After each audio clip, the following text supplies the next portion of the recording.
બે રામ ભક્તો સાયકલ પર અયોધ્યા નીકળ્યા.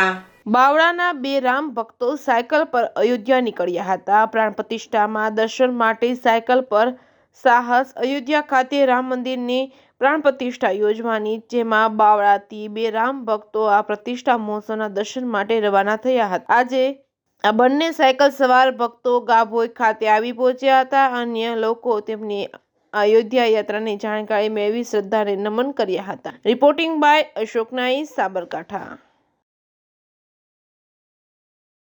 मेरा नाम सरवन सिंह है और हमने राम मंदिर अयोध्या के लिए जर्नी स्टार्ट की है बाय साइकिल, जिससे हम पर्यावरण के लिए एक छोटा सा संदेश जन जन को देना चाहते हैं. और जैसे कि सभी देशवासियों को पता है, 22 जनवरी को हमारे रामलला का मूर्ति स्थापना दिवस है. उस दिन बहुत बड़ा महाउत्सव अयोध्या के अंदर है, इसलिए हम बाय साइकिल अहमदाबाद से अयोध्या के लिए यात्रा कर रहे हैं. जय श्री राम. आपका नाम? मेरा नाम सरवन सिंह है और मेरे साथ में जो सहयोगी है इनका नाम सुनील सिंह है.